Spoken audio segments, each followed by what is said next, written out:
स्मृति कह रही है गया तीर्थ में पितरों को पिंड देने से अनंत काल तक उनकी तृप्ति होती है। अब देखिए गया श्राद्ध के बारे में भी बहुत से भ्रम है, और गया के आजकल तो गया के पंडे लोग भी ये कहने लग गए हैं कि बस यहाँ श्राद्ध कर दिया तो आपको कभी आपका सब पिंड मुक्त हो गए, सब पिंड छूट गया।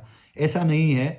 गया में भी विद्वान जो ब्राह्मण पाए जा रहे हैं, उन विद्वान ब्राह्मणों से जब बात होती है तो वो बताते हैं कि गया श्राद्ध करने से अनंत काल तक पितरों की तृप्ति रहती है। तो इसका ये अर्थ नहीं है कि आप सब पूर्वजों को अपने गया ले गए तो उसके बाद गया का श्राद्ध आपको करना ही नहीं है, या कोई तीर्थ श्राद्ध भी आगे नहीं करना है, कभी पिंडदान ही नहीं करना है, कभी ब्राह्मण को भोजन भी नहीं करना है, कभी पितरों को तर्पण भी नहीं करना है।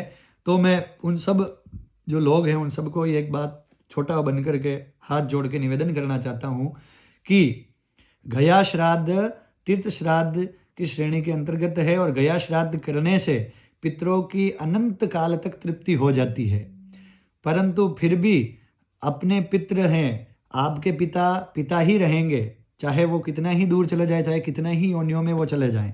लेकिन जब आप श्रद्धापूर्वक श्राद्ध काल में उनकी मृत्यु तिथि पर पिता पितामह को अमावस्या, कृष्ण पक्ष इत्यादि, गजछाया इत्यादि योग में जब उनको पिंडदान, तर्पण इत्यादि क्रिया करेंगे तो उनको वास्तविक रूप से जो जिस भी योनि में वो है उनको वहाँ पर प्राप्त होता रहेगा। और किसी भी शास्त्र में ये नहीं कहा गया है कि गया श्राद्ध कर देने के बाद आपको कभी उनके निमित्त कुछ श्रद्धा से दान, पुण्य, तर्पण इत्यादि क्रिया नहीं करनी है, ऐसा कहीं पर भी वर्णन नहीं आता है। ये पुष्टि भगवान शंकराचार्य ने भी की है वर्तमान, और कहीं जो वेद के विद्वान हैं, वैष्णवाचार्य है, उन्होंने भी ये बात सिद्ध करी है। तो इसलिए आप सभी को ध्यान देना चाहिए कि गया श्राद्ध करना आवश्यक है। कब करें? जब उनको प्रथम श्राद्ध में ले लेवें तब गया श्राद्ध, उसके बाद ही गया श्राद्ध इत्यादि करें। और हो सके तो त्रिपिंडी इत्यादि सब उस मृत्यु से लगा करके उसको प्रथम श्राद्ध में नहीं ले लिया जाए, और उसके बाद जो त्रिपिंडी इत्यादि की क्रिया पौराणिक रूप से करी जाती है वह हो जाए। उसके बाद यदि आप गया श्राद्ध करेंगे तो उसका और अनंत पुण्य फल प्राप्त होगा।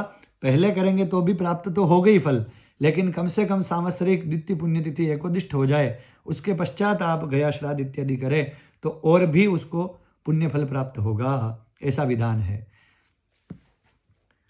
ये याज्ञवल्क्य जी ने कहा है। अन्य नरकों से डरते हुए पितृगण ऐसी इच्छा करते हैं कि जो पुत्र गया में आ जाएगा वह हमारा रक्षक होगा। तो गया में जाने से पितरों को अनंत काल की तृप्ति हो रही है और पितर उससे सदैव संतुष्ट रहेंगे। इसलिए बार बार आप गया जाकर के श्राद्ध कर सकते हैं। जो मनुष्य फल्गु नदी में स्नान करके पितर और देवताओं का तर्पण करता है वह अक्षय लोकों में जाता है और अपने कुल का उद्धार करता है। ऐसा उष्ण स्मृति में भी कहा गया है ना, अत्रि जी कह रहे हैं। और